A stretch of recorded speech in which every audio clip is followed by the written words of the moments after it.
What's up guys, welcome back to another video and welcome to episode 3 of my team creator team here in F1 Manager 24. We're here as Hazard Racing. We've got Albon and Maloney, and if you haven't seen the last episode then make sure you do so after this one. Well, it would make sense before, wouldn't it? But in the meantime we are hiring an affiliate driver in Dennis Hauger, just in case, just in case our drivers get poached or something. We have an easy driver to just get there. Looking at upgrades, so we've got a front wing possibly upgrade that we were gonna do. We've got Sidepod 1 already coming in. Don't know when though. It might be next episode, it might be now. We're doing a suspension upgrade and we're going to put one person on that. That's going to be 1 million for 30 days. We've got a Sidepod coming in 6 days, so that will be done now as we simulate 6 days. So we are going to make that. Hopefully this improves the car, as we are going to do Miami this weekend as a sprint race, and then we're going to simulate Imola. So side pods are now being manufactured and the suspension will come in 30 days. ATR starts now today, but we have 19 million, so we could do an upgrade if we really wanted to. Going towards the race weekend though now, and we've got a facility upgrade coming in and manufacturing complete. We've got the tour center upgraded to level 3, I think that was, or level 5, either one. Nope, tour center level 3, so we're upgrading that to 4 now. We're also upgrading the weather center.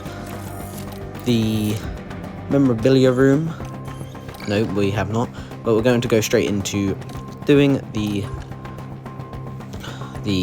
race targets for the weekend, and we're going to into the race weekend. Once again, we touch down in Miami as F1 returns to the Magic City. We're in the state of year-round summer. The streets of Miami Gardens will come alive with the roar of racing, and the excitement is only just beginning. In this round, the teams have 2 races to contend with both the sprint and the Grand Prix offering the chance to bag some championship points. The weekend begins here.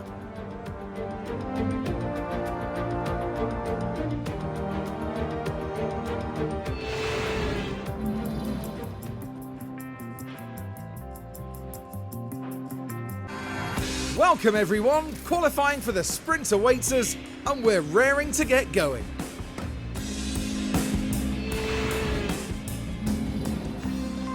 SQ1 we're both through, so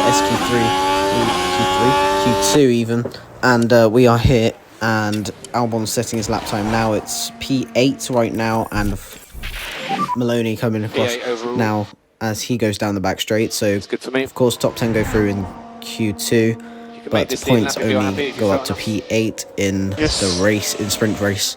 So Maloney coming towards the line now, and of course double green, but hopefully somewhere around P11 or 10 will be good, and it is P10, so very good. He's 8 thousandths off Lance Stroll currently in P10 or P9. So then we're going to see on our second laps what we can do. At the end of SQ2 it's Maloney P10, but he's got Hamilton behind him who can set probably a better lap than him. Albon might be safe right now as he comes to the line. Maloney goes P9, and Albon I think will be safe. He set 2 yellow sectors. Hamilton's definitely going to improve. Alonso goes P11. Hamilton has 2 green sectors though. I'm going to watch him as he comes towards the line, and it's going to be P7, and we're both through. Both Aston Martins are out, and if you haven't seen, our main title fights for P6 is going to be with Aston Martin this season probably, just because they are, well, they're closest. They are in P6 right now, and we have similar performance on track. So going into SQ3 then, I'm not expecting much from SQ3 really, because we've got probably the worst car in SQ3. So anywhere, if we get P9 and 10, so be it. If we get P8, very good. Yep. Maloney is on the back of Albon though, so we're going to see who can set a better lap time. We put Maloney in the slipstream, but it is P8 and P10. Perez is separating the 2 cars. So Albon then, a good lap. Perez was fastest in SQ1, but it was not enough in Q3, and he is down in P9. So very big performance change for Perez. Verstappen on pole position for the sprint race. We're back and the action is set to get even better today as the drivers go racing in the sprint.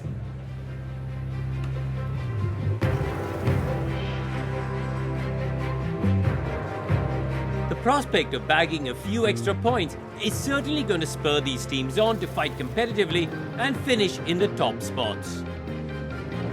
But who will be victorious in the Miami Sprint?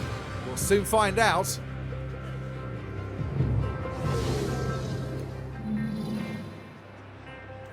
Here we are then for sprint race day, and of course qualifying later. It's clear skies here, and we're going to see what tyres we are going to choose. They recommend softs, but mediums would probably be better, I would have thought, because they would have more tyre life towards the end of the race, and we can push harder. We are going to choose mediums, I think. Yeah. I'm going to choose softs for Maloney, but we're going to go mediums for Alex Albon. So let's go to the start of the sprint then. And here in Miami, it's time for the sprint. And it's lights out, and away we go. Here we are then for the sprint, and starting P8, we're starting inside the points, but I'm guessing Perez is going to overtake us immediately, although he's had a terrible start. Maloney's actually overtaken Perez. Perez is on the inside of Maloney, now we've got the inside for turn 2, and he's on the inside for 3. It will be on the inside for 4 as well, so we're going to see what we can do with Maloney. He's on the inside now of Perez on the faster section going through sector 1, and I think Maloney might have it. Perez is still on the outside going towards the next corner, and Maloney loses out by lap 3, and Perez has gone through and we're in P9. But continuing though, and there's a red flag. Oh wow, okay, so Daniel Ricciardo's had a crash here, and there's a red flag in the sprint race, and it's not really that big of a crash, but I see why, because he's in the middle of the circuit. Well, not middle, but he's on the edge of the circuit. So that is a red flag then, and we're going to see what we can do. I mean, surely that would have just been a safety car, but everyone's going to be on the soft tyre now, probably. It's to go to the end of the sprint race. So we're going to see what we can do though with 2 sets of softs then. As we're going to restart the sprint race. Now for the sprint.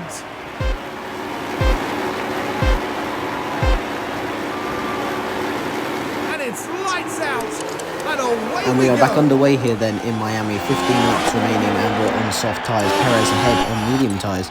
So people who have already started on the softs have gone to mediums for some reason, but 15 laps on the softs shouldn't be that difficult, considering the softs could have made it the whole race distance in the sprint.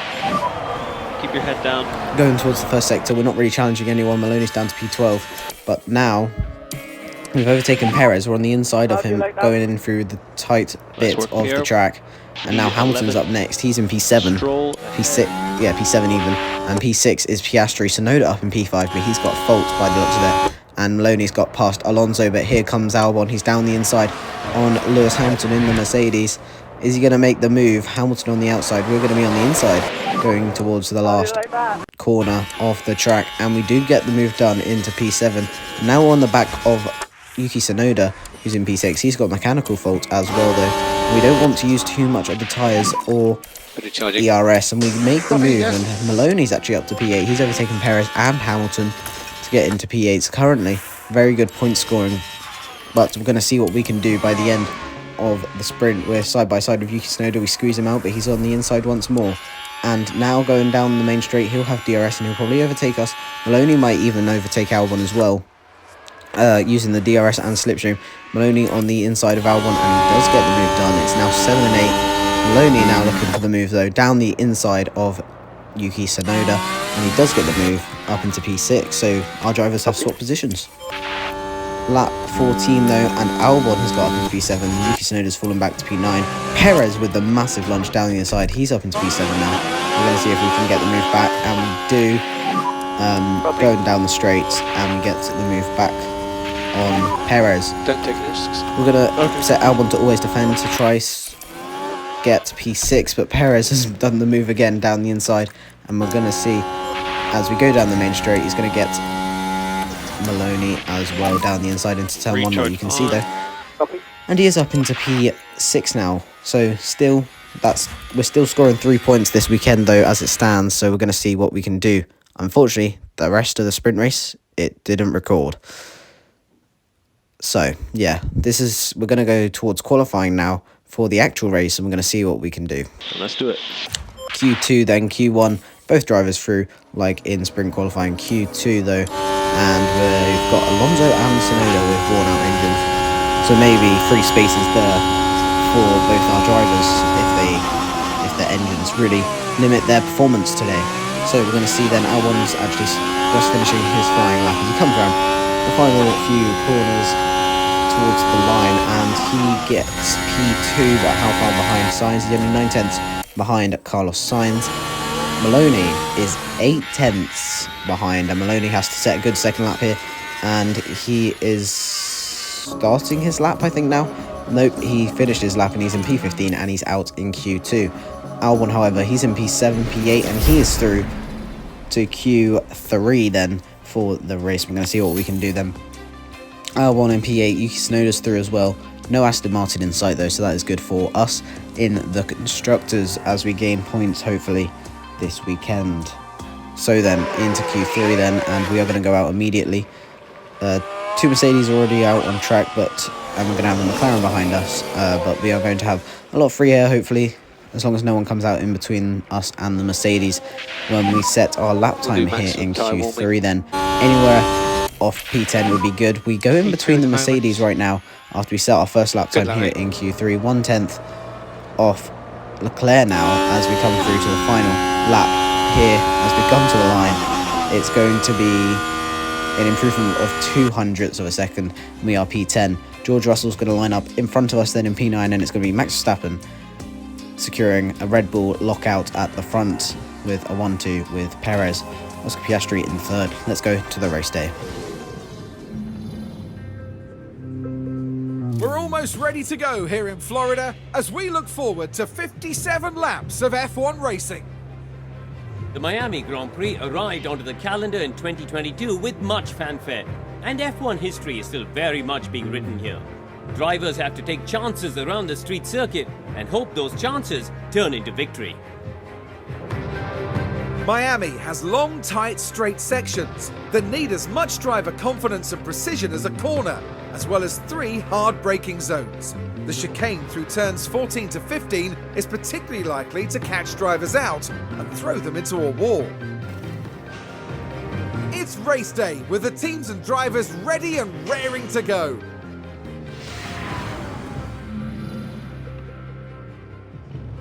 So then we are here. It's going to be cloudy then for the race on Sunday, and it recommends a 2-stop.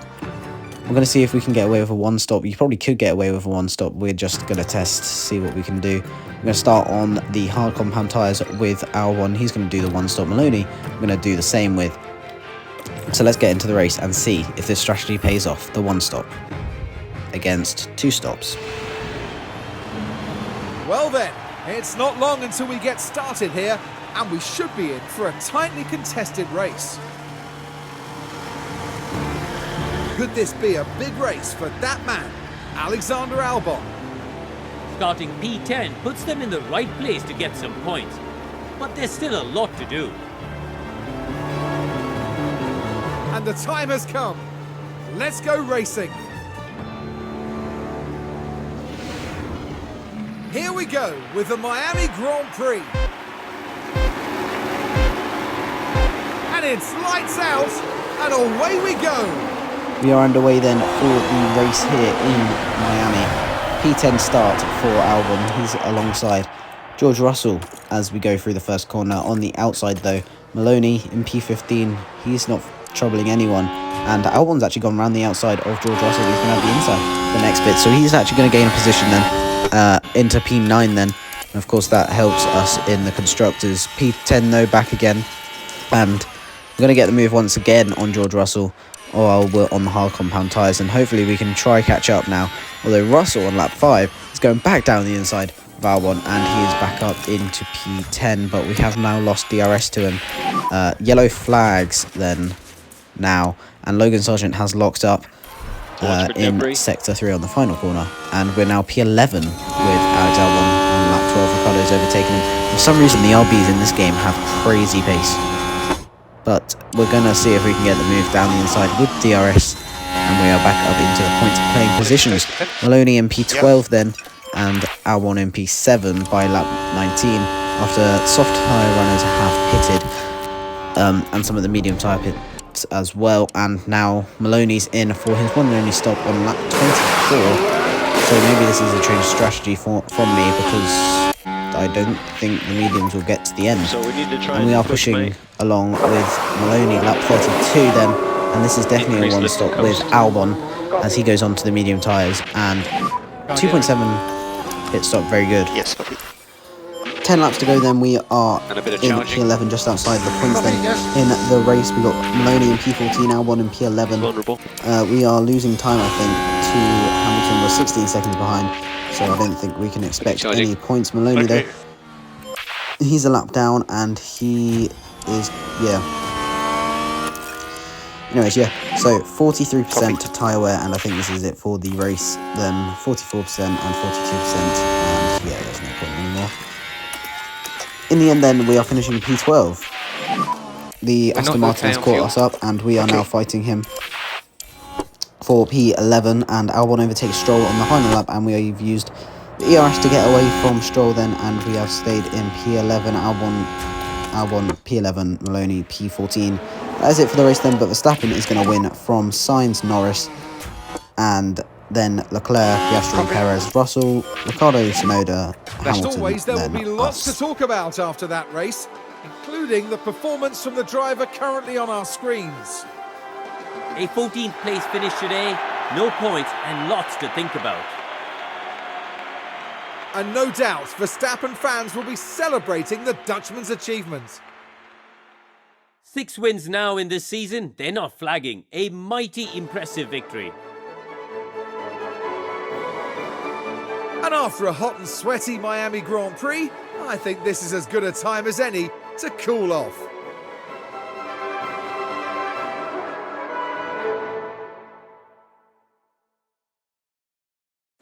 Well, Karun, how do you think they'll be feeling in the team garage at the end of that? They did okay today, I'd say. I mean, we're talking about such a competitive field, and all things considered, the drivers did all right. And with that, our weekend in Miami now draws to a close. Now, the teams will be looking ahead to Imola, where the season progresses with the Emilia-Romagna Grand Prix. Get ready for some fierce competition. Not an amazing race in the end then, but Verstappen does win once more, and another scoreless race continues. Another pointless race for us at Hazard Racing. No points on the board. For this weekend, we've got 2 overall. Hopefully we can increase that next episode. No points in the fastest pit stop either. And we're going to sim Imola in a minute. Rewards then for driver performance as well. And so then 1.2 million for us and the team then coming back, and we have got an overall rating increased for Zane Maloney. He's up to 77 rated. He's actually made pretty good progress this season so far, and it's only been a few rounds. So then we're going to simulate Imola now, and then next episode we're going to simulate all the way to Austria. So we're going to simulate 3 races and then go and do the Austrian race, which is also a sprint race as well. So we're going to see what we can do then here. I mean, I'm not expecting much from Imola. Well, you never know. Sometimes I do make stupid mistakes, so we don't get points, but you know, we'll see. For some reason in simulated races we sometimes get points, considering sometimes I don't. But front wing upgrade is now going to be designed and done, so we're going to see when we can get that into the car. We're also going to do an upgrade onto the helipad to get that up, and we've got a required response needed for a increased construction speed. Yes, please. So we are going to increase the speed of all of them, or just the tour center? Okay, just the tour center. We're going to also do a big upgrade of 1.5 million to the team hubs. Hopefully that will increase morale overall. We're doing the sponsor plan now, and yeah, so we're doing the sponsor plan. We've done that, and now we're going towards the race weekend. P7 overall in the championship. We need P6 to meet our goal, of course, and then our long-term objective is to score points in 12 races. So then, upgrade again for the tour center. It's only 50,000 to get to stage 5, and it also brings in a little bit more money and a 10% increase in team markability. So that is very, very nice. We're also looking in the memorabilia room, but we're not going to do that. We've got £8 million to spend, but we're not going to, of course, and we're going towards the race weekend. We're going to see what we can do with the rest. We go 14th and whatever the highest is we can get, really 18th. And as we sim through the end to the race as well, we're going to see what we can get. So then simulating it through the rest of the weekend, we're going to see, and it is a P10 finish. We get 1 point, and there is no, we're 1 lap down, but there's no Aston Martins in sight, so that is always good. And Zay Maloney finishes P12. If you have enjoyed this video, make sure to like, share, subscribe. Goodbye.